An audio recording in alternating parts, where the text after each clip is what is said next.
এক ব্যক্তি তার বেতনের 5% কর দেওয়ার পর বাকি টাকার 95% খরচ করেন। তার হাতে 114 টাকা থাকলে মোট বেতন কত টাকা? দেখো এখানে কি বলেছে যে ব্যক্তির বেতনের 5% প্রথমে উনি কর দিচ্ছেন। তাহলে আমরা ধরে নিচ্ছি ওনার বেতন হচ্ছে 100 টাকা। এবারে 5% কর দেওয়ার পরে কত টাকা পড়ে থাকছে? 95 টাকা।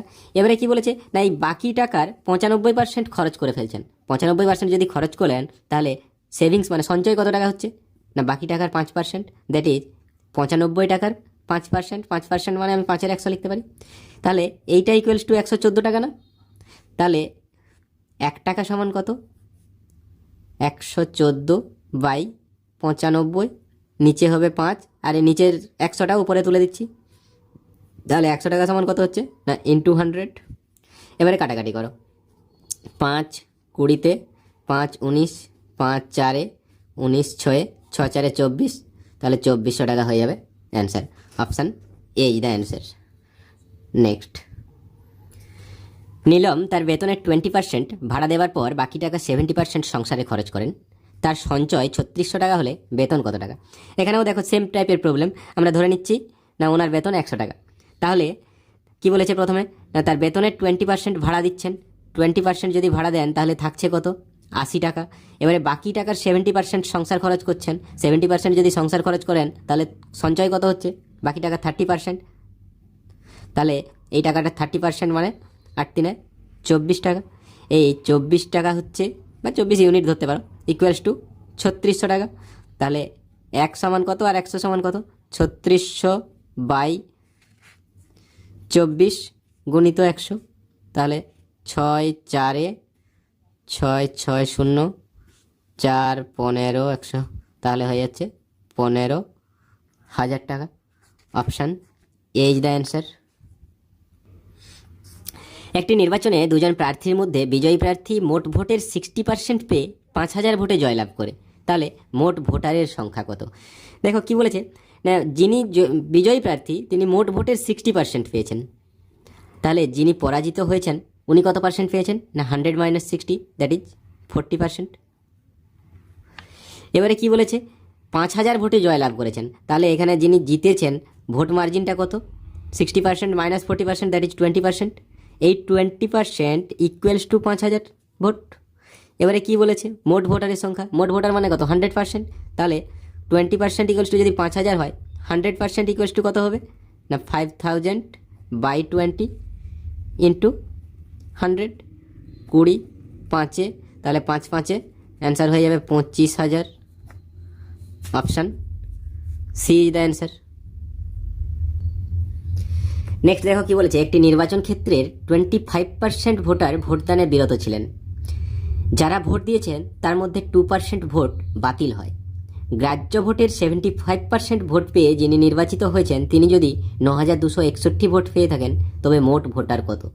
অঙ্কটা ভালো করে বুঝতে হবে। একটু অঙ্কটা বড় আছে মানেই কিছু জটিল কিছু নয়। প্রথমে দেখো আমরা ধরে নিচ্ছি যে 100 জন ভোটার ছিল। তাহলে 25% ভোটার ভোটদানে বিরত ছিলেন, মানে 25% ভোটার ভোট দেননি। তাহলে ভোট দিয়েছেন কত? 75 জন।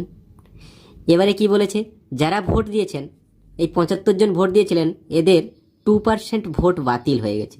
মানে কতজনের ভোট বাতিল হয়েছে? 75-এর 2%, মানে 75 × 2/100, দ্যাট ইজ 1.5 হচ্ছে 1.5 জন, 3-এর 2 জন বা 1.5।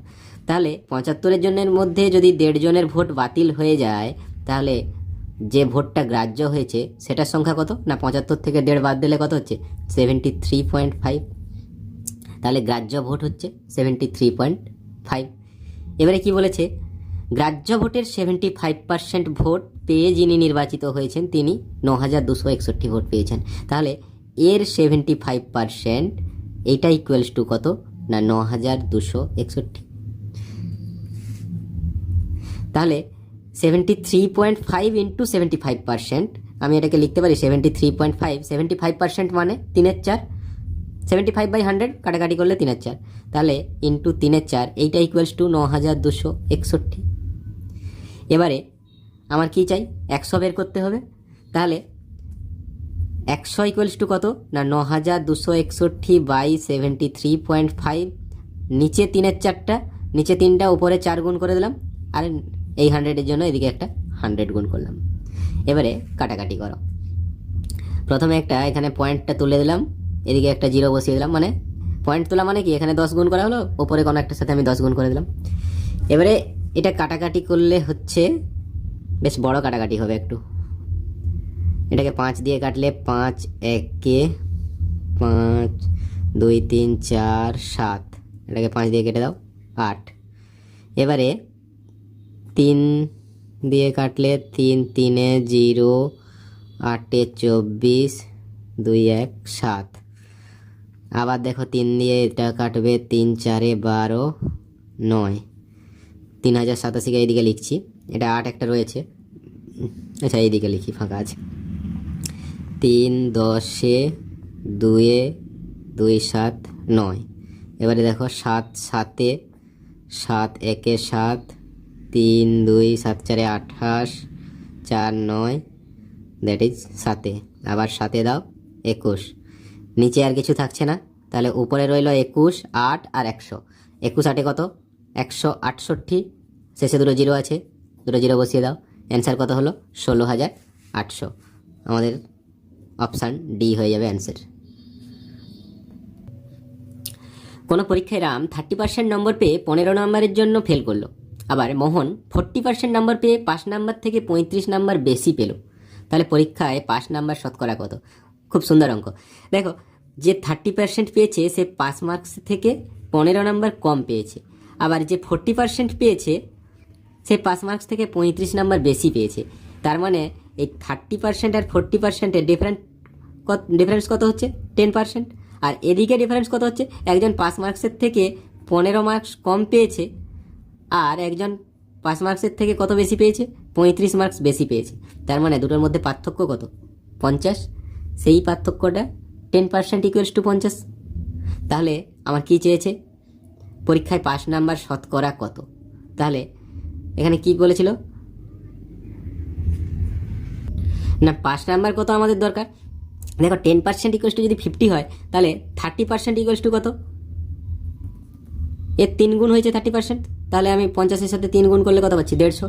এবারে দেখো 150 যে পেয়েছে সে 15 নম্বরের জন্য ফেল করেছে, তাহলে 150 প্লাস 15 এইটা হচ্ছে আমাদের 5 মার্কস। তাহলে আমরা কি পেয়েছি? 10% ইকুয়ালস টু 50। তাহলে আমি এখান থেকে, বা 50 marks equals to 10%, 1 marks equals to কত? 10/50%। আর 165 মার্কস ইকুয়ালস টু কত? 9 × 165, দ্যাট ইজ 0 কেটে দাও, 5 3 15 3, তাহলে 33% হয়ে যাচ্ছে 5 marks. Option A is the answer. Next দেখো, নেক্সট কি বলেছে? এক ব্যক্তির বেতন প্রথমে 10% বেড়ে তারপর 5% কমে 20,900 টাকা হলো, তার প্রাথমিক বেতন কত টাকা ছিল? দেখো, বাড়ার পরে 20,900 টাকা হয়েছে, বাড়া কমা করার পরে। এরপরে আমাকে কি বলেছে? আগে কত ছিল? আগে কত ছিল যখন বের করতে হয় তখন আমরা সবসময় কি করব? উপরে থাকবে 100 আর নিচে থাকবে বাড়া কমা দুটো যেটা থাকবে।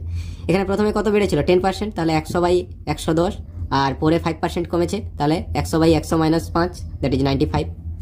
এবারে এটাকে 5 দিয়ে কাটলে কত হচ্ছে? 19 5 20। দেখো এখানে 0 0 কেটে দাও, 19 আর 11 গুণ করলে কত হয়?